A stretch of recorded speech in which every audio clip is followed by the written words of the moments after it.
introduce Dr. Lisa DeVetter.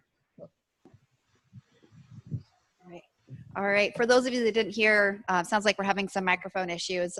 My name is Lisa DeVetter. I'm an assistant professor of small fruit horticulture at the Washington State University Northwestern Washington Research and Extension Center in Mount Vernon.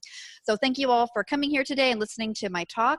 I'm going to be giving an overview of some of the machine harvesting work that I've been involved with here in the northwestern part of the US, with an emphasis on Washington State and then a little bit of our work in Oregon. But before I do that, I want to acknowledge some of the collaborators that have been involved in this research, and they are Dr. Fumi Takeda. He is a USDA ARS research scientist based in Kearneysville, West Virginia. We also have Dr. Wei Yang. He is a research horticulturalist at Oregon State University.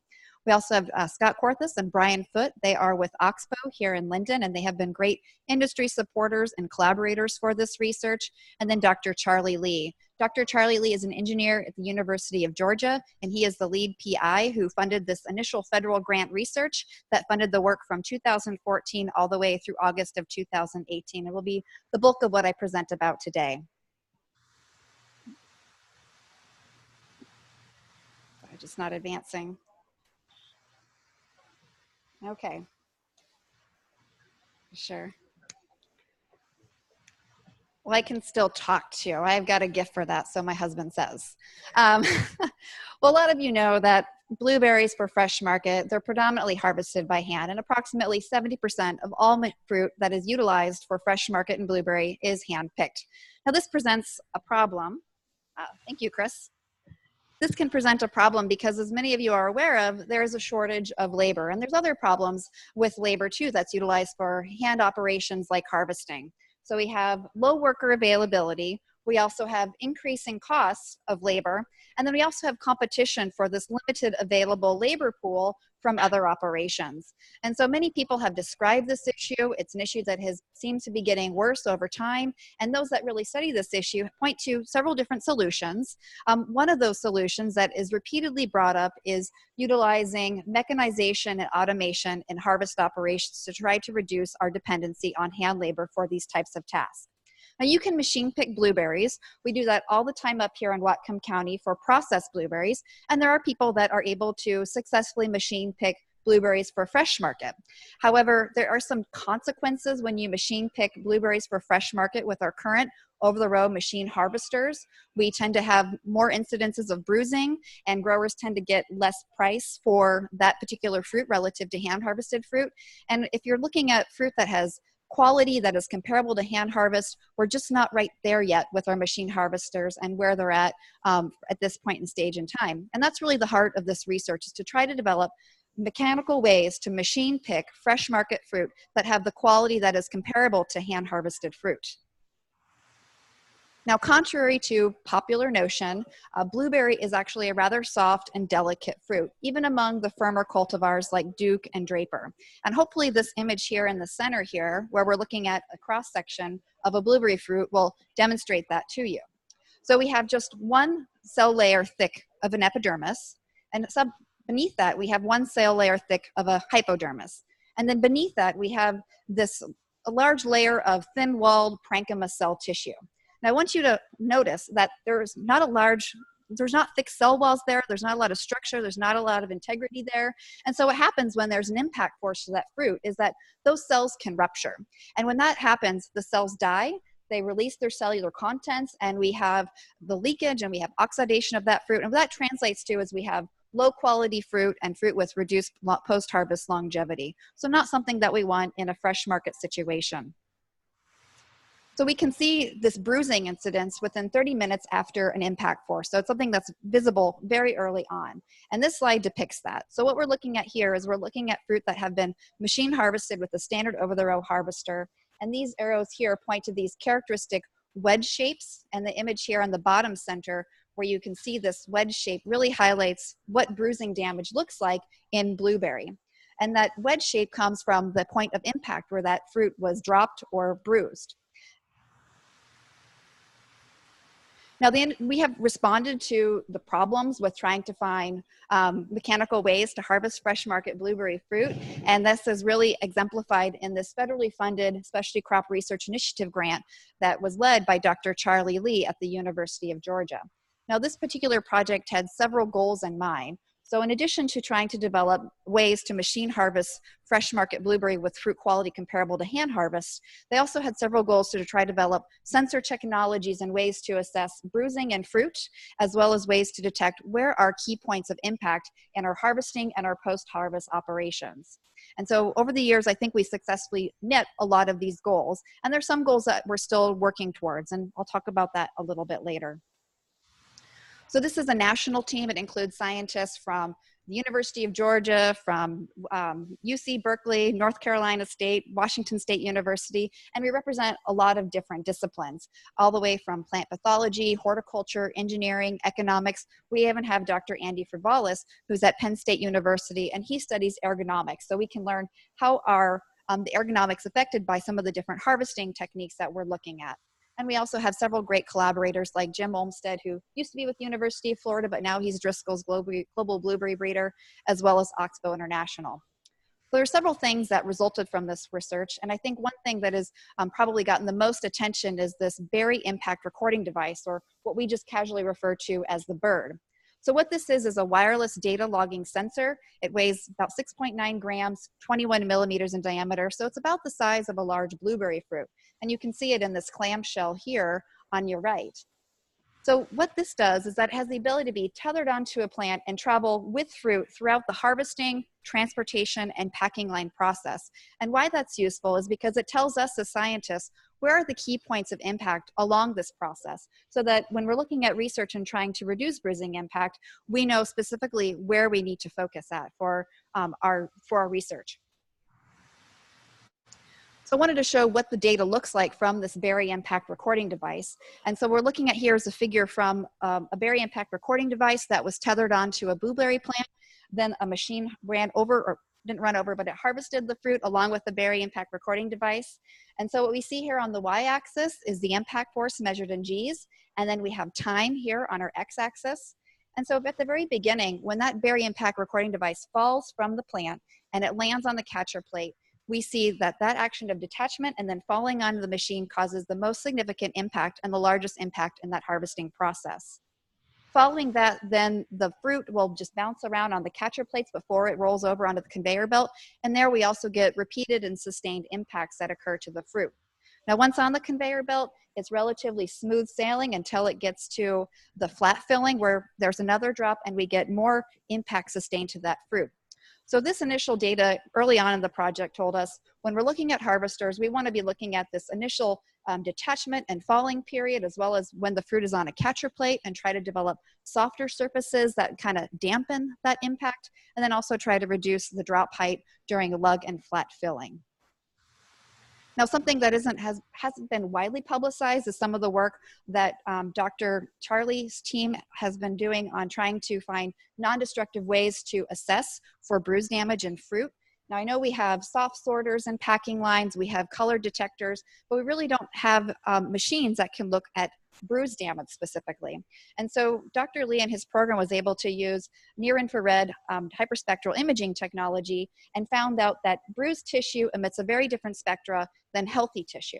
So if you look at the center panel here where you see the fruit that's green and red, what we're looking at different spectra emittance, and the red indicates damaged or bruised tissue, and the green is healthy tissue. And it has really good correlation when we actually section through and we look at the fruit. For example, the bottom blueberry where you see it's red, there's a lot of damaged tissue. When we section that fruit, we can see it does in fact have a lot of damaged tissue. So this has opportunity for use in sorters and packing lines. It also has a lot of opportunity for researchers like myself and the team that I've been working with, because right now we cross-section hundreds and thousands of fruit to try to look at bruise incidents. It's very time consuming. In addition to that, it's a visual assessment that we make with our eye. Now that works, but it's human, it is prone to human error. So if we have the ability to automate it, it helps us do our research and helps us have a bit more confidence in our ability to do that research as well, because we're not relying on our own eyes. All right, so in the next few slides now, I'm gonna be focusing specifically on the harvester research that we did. And I've divided up into 4 phases. So in phase 1, what we first thought we were going to be focusing on and developing were these harvest assist systems where we utilize these pneumatic handheld shakers. And so these pneumatic handheld shakers are actually olive shakers. They're used in Europe to harvest olives. And the thought was that we could tether this to some type of catch frame that could go over the plants and harvest the fruit and utilize these shakers to cause the fruit to detach from the plant. And then that fruit would land onto these new soft catch surfaces that would dampen that impact force. And so you see here on the center here, that's Dr. Wei Yang at Oregon State University testing some of these shakers out. Let's take a look at some of the data that was generated from these particular trials. So what we're looking at is the incidence of bruising in legacy that was harvested in Oregon in 2015. So let's look at the harvest method. We have hand harvest as our control that we're comparing to. We have our experimental harvest aid shaker system, and then we compare that to just a standard over-the-row Littow harvester. In the center, we have damage of berries with greater than or equal to 19% damage of bruising, and then we have the average bruise area. And so what you can see here, that the fruit that was harvested by both hand and with our experimental harvest aid shaker had bruise damage that was lower than our machine harvested fruit, and it was statistically the same. So this was very promising. That brings us to phase 2. So phase 2, we utilized these harvest shakers and we actually tethered them and installed them in an Oxbo 7420. And this is really where Oxbo came in and helped us out with the project. And so you can see here, I think this is Glenn Sakuma here, showing at a field day how he was utilizing this shaking system. And so the idea was that you would have 2 people on either side of the machine, and they would be harvesting the fruit, and you would have these soft catch surfaces on the inside of the machine. And for this particular machine, we have on the left a canvas type material and regular plastic fish scales. And then we have a black neoprene material, and then the scales were actually hollowed out and a neoprene material was inserted there. And so this is what the harvest operation looked like utilizing these handheld shakers. This is a picture actually taken at Mayberry Packing when we were harvesting and testing this in a Liberty field. And we found that it works. However, when you look at the ergonomics, it's very difficult for a worker to do this.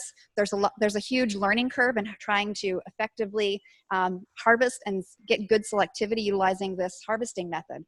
And so we thought as a team that, you know, given the bruise occurs when that fruit lands on the catching plate and the sidewalls of the machine, maybe we don't need these handheld shakers. Maybe we could reinstall these rotary drums instead and still have our soft catch surfaces and get the quality that we need. And so that what brings us to phase 3, where we removed these handheld shakers, we reinstalled the Orbirotor Heads that Oxbo has, and we still had our soft catch surfaces on the inside of the machine. So we tested this in 2017 here in Lynden using Elliott and Aurora at Mayberry Packing. And what we had 2 surfaces that we were studying in this particular experiment. We had this black neoprene surface. Again, the sidewalls of the machine had this neoprene material, and then the scales also were hollowed out and we had this neoprene material in there. And then on the right, we have regular plastic fish scales, but we still had the black neoprene material on the sidewalls. So let's take a look at the data that we generated. So this is a busy table, so let me walk you through it. At the top, we have Elliott. That's the first cultivar that we're going to be looking at. And we have our 2 different surfaces. We have our plastic surfaces. Those are our plastic fish scales. We have our black neoprene surface. And we compare this to hand harvested fruit. And then we looked at bruise 24 hours after harvest, and we looked at bruise incidence 2 weeks after harvest. And we had a bruise rating, and that ranges from 0 to 100, with 0 being no bruising and 100 being completely bruised tissue. And then we have bruising at less than or equal to 10% and less than and equal to 20%. You see in Elliott that the hand harvested fruit had less bruising relative to our black neoprene surface, but then if you go to our plastic surface, that had even higher incidences of bruising, both at the 20% level and the overall bruise rating. But interesting though, when you look 2 weeks later, we don't see any differences regardless of treatment.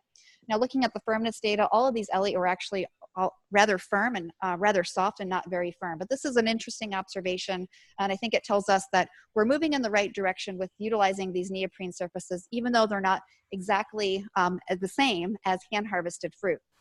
Let's look at Aurora now.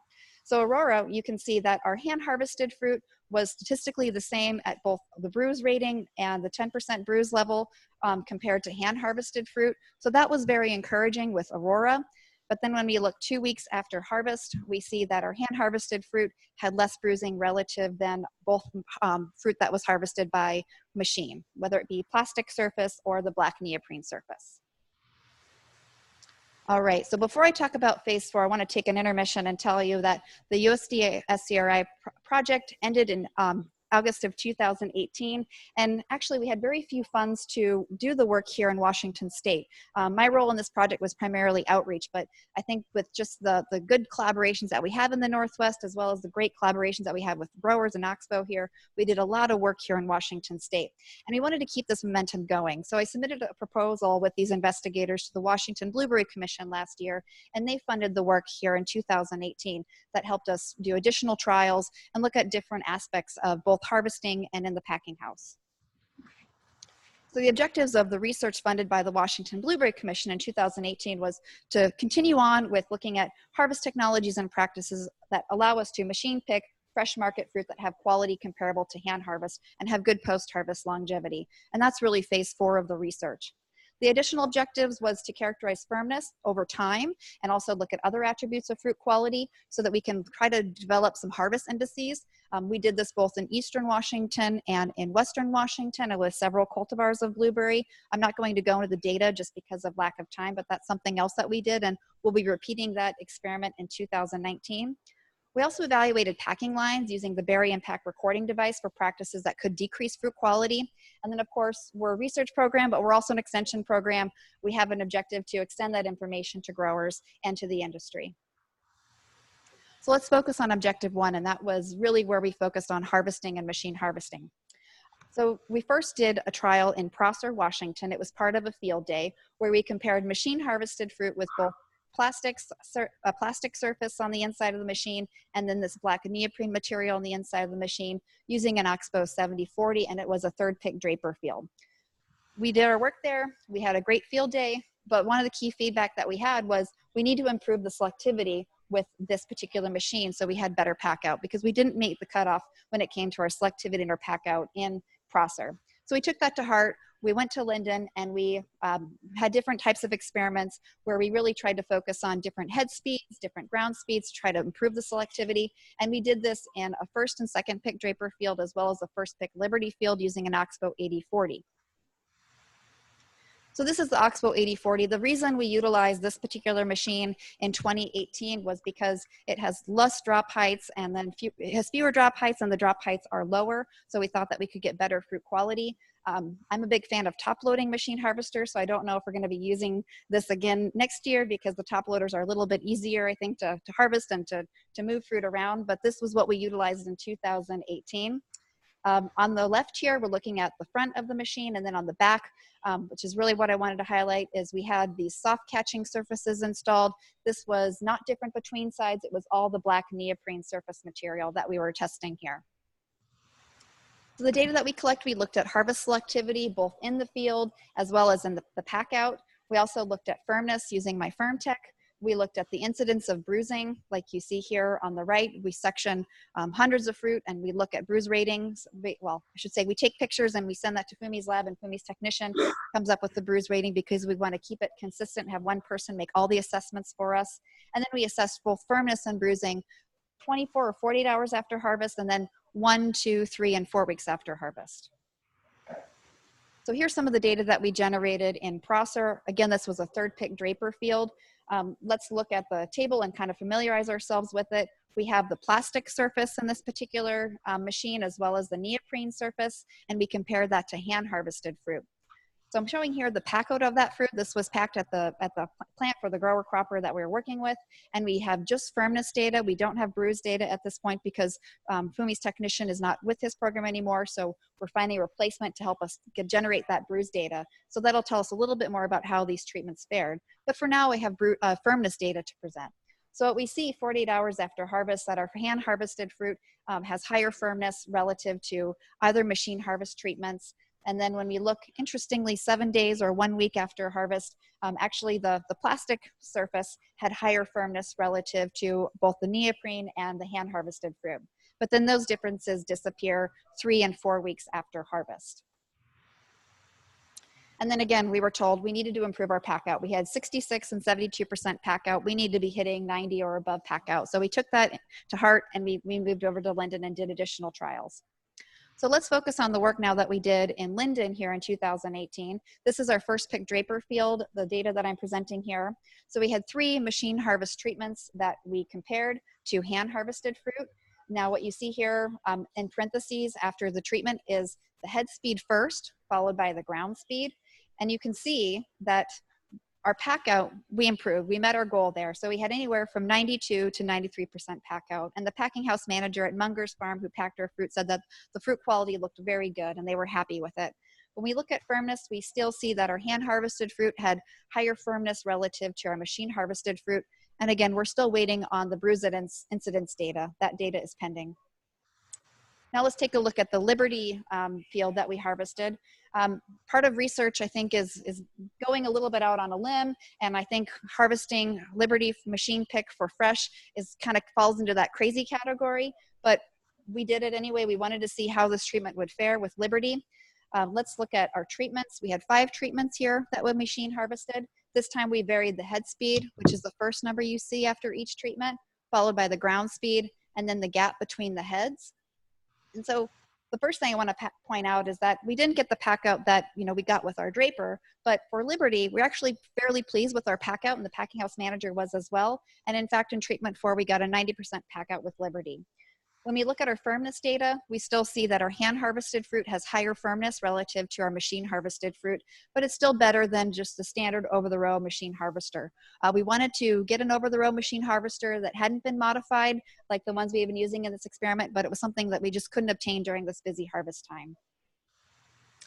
Okay, so again, I mentioned I'm not going to be talking about objective 2 because of the lack of time, but I did want to talk about objective 3, and that was our packing line assessments where we utilized that Berry impact recording device.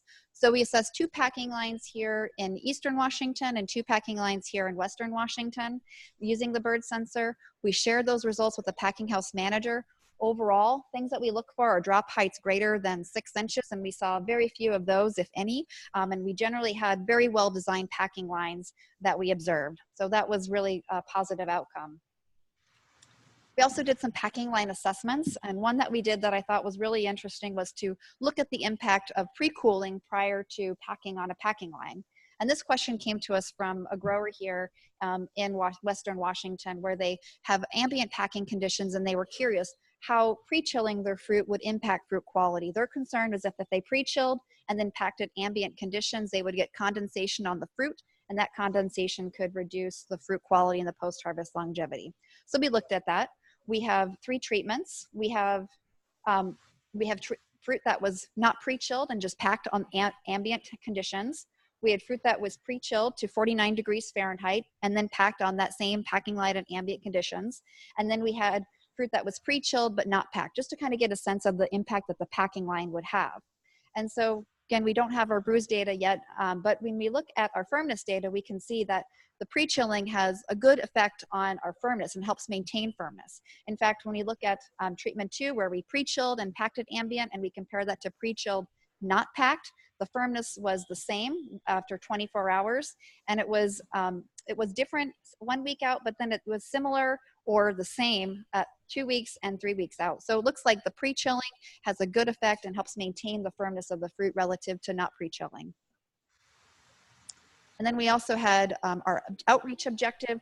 We had a field day in Prosser in 2018. We also had a field day, I would say an informal field day. It really wasn't publicly advertised, but people knew we were out harvesting, and we had several people, growers in the community as well as WSDA come out and look at what we're doing and give us feedback, which was really useful.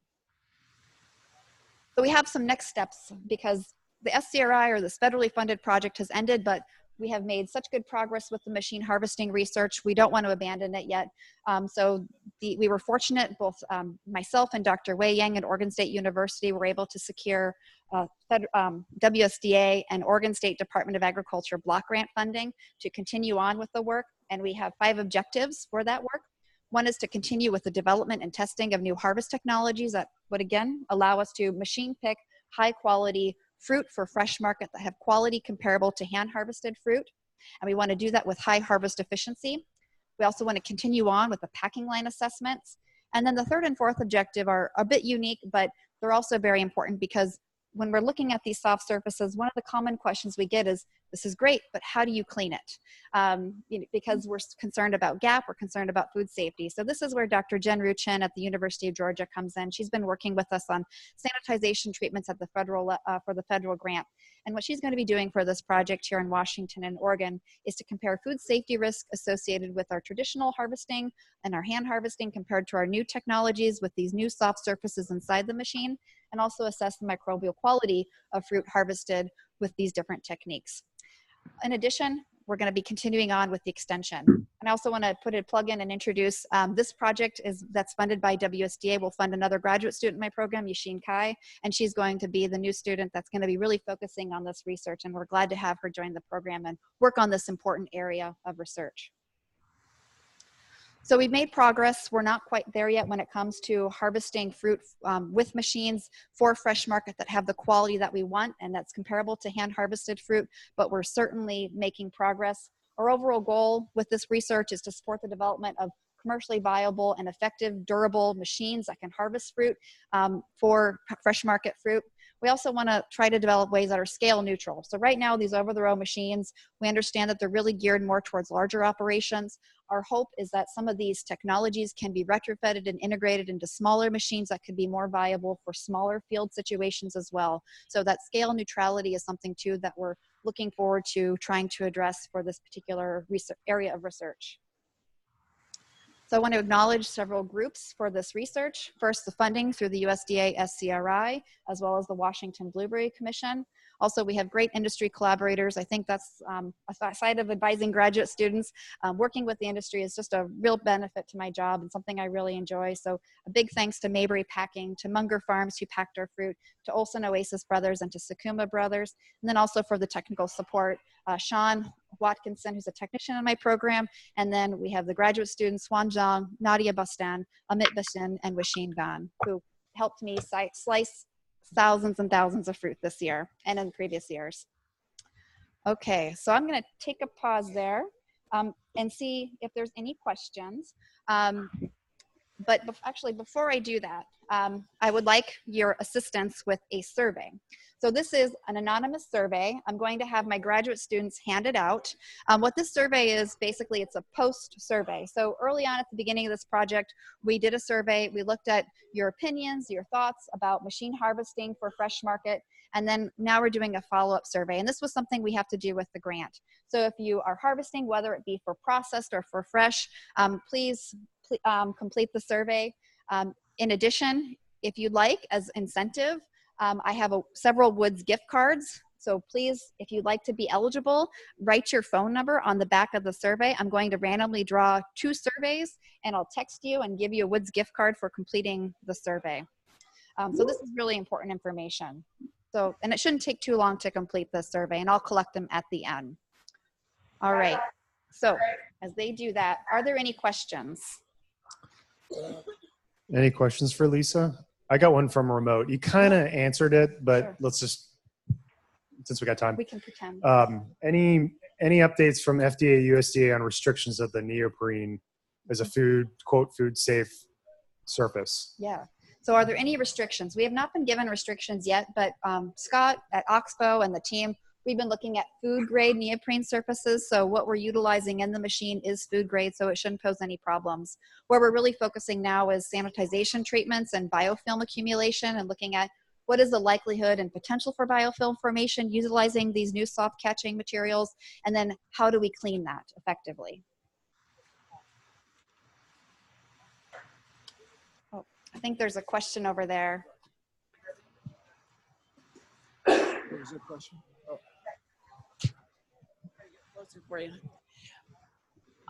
I'm just wondering, have you ever tried doing any of the testing with the berries having been held in post-harvest technology before they were run? So your question, have we tried when Like there's a post-harvest technology, like there you can gas fruit, there's non-gas varieties, you know, MAP and that kind of thing. Sure. So the question was about, I guess, the post-harvest storage conditions. Right. We have not done that in my lab just because we don't have the ability to do MAP and other types of, you know, post-harvest storage conditions. I will mention for the USDA SCRI, Dr. Randy Bowtry at Michigan State University has done some of that work in Michigan State University, but at this stage I can't speak to it because I'm not quite familiar with what he's found out yet. I would just say it might be worth checking into. Yeah. I have not done it specifically with machine harvested fruit, but I work with some technology, and I had customers tell me that the fruit ran better after it was pre-cooled and had been held in some sort of technology for 48 hours. Great. No, thank you. That's So good might improve it. information. Who knows?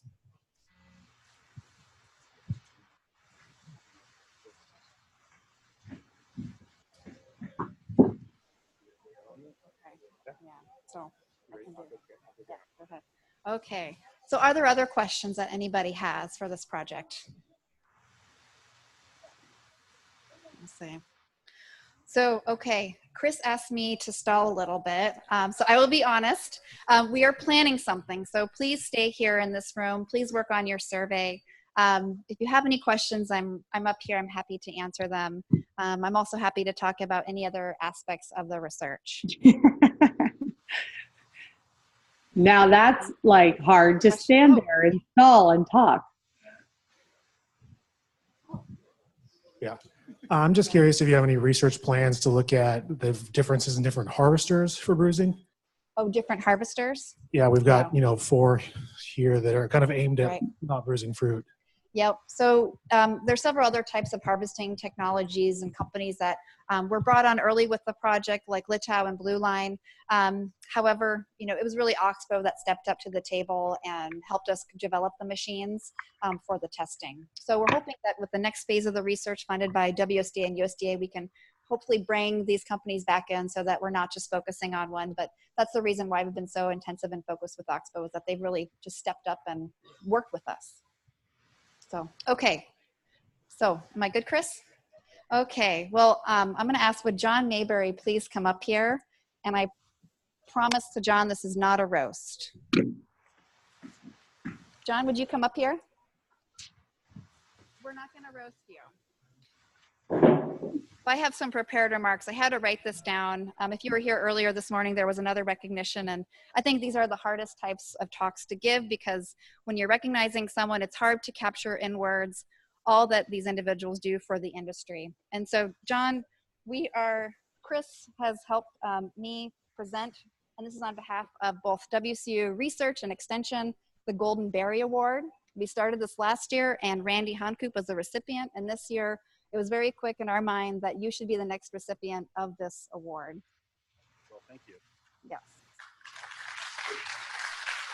So Am I done? you can stand here. I have a few prepared remarks. So I'll sit. he's going to sit for it. Okay. But I promise it's not a roast. I'm a nice person. Just don't ask my grad students that. All right. So for anyone who doesn't know John, he's the son of Marty and Maureen Mayberry and works at his family business, Mayberry Packing, LLC. He is also the father of 3 children, one of which I was happy to see on a YouTube video is also a self-proclaimed raspberry farmer at the age of 5. So she set the bar high for my 5-year-old and is advocating for the Washington Red Raspberry Commission. So good job to Hayden there. She's doing a fabulous job. So in addition to John's full-time job, he's also the president on the board of the Washington Red Raspberry Commission. And in this leadership role, he has graciously taken on the voice of the Washington Red Raspberry industry. If you're here this morning, you understand that this has not been an easy task given the past year and the trajectory of the challenging markets and the escalating production costs that we're seeing. But through this, John has been a steady voice, an advocate and ally to fellow growers. He's been very vocal about promoting the crop and growers' livelihoods that really characterizes the fabric of this wonderful community up in northwestern Washington. So John and his fabulous team at Mayberry Packing have been excellent on-farm collaborators and cooperators for research, and I can personally speak to that after working with John for the past 4 years since I've been here. I recall one encounter. This was the first encounter and the first on-farm trial that we did with John. It was with Tom Walters, Inga Zazada, and Jerry Weiland, and I asked John for a fumigation trial if we could have a non-fumigated control in this field that was heavily infested with root lesion nematode. And I was prepared to kind of argue with him and advocate for this control treatment. But John just said, let's go for it. I mean, it was no hesitation. He just said, let's go for it. And I was really astonished, but I think it really kind of shows his commitment and attitude about just how he's ready to be there and to kind of help support and promote and pioneer forward and to make progress, even if it was going to cost him some productivity, like in the case with that non-fumigated control.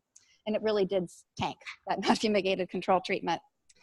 So another memory that I have of John early on was of him bringing food and refreshments to his crew. And they were his crew harvesting research plots for some breeding trials. And I've noticed him do this several occasions. And I'm someone who believes, food is a way to really show your appreciation and care. And I think it was John's way of quietly supporting the efforts that the researchers were doing and to help him kind of show that he wants the research to keep on progressing forward and advancing the industries through some of these challenging times. So John also supports outreach in a lot of tremendous ways, from hosting field days, as well as playing a key role in the orchestration of this very small fruit conference. So thank you also for that, John. So as a token of our appreciation, we presented you with the Golden Berry Award. So we officially want to thank you at Washington State University for all that you've done. So thank you, and I invite you all to give John a round of applause.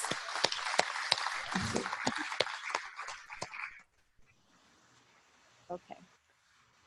So I think, and Chris, was there something else that you wanted to announce? Okay, never mind. I think it's break time. Okay, all right, thank you.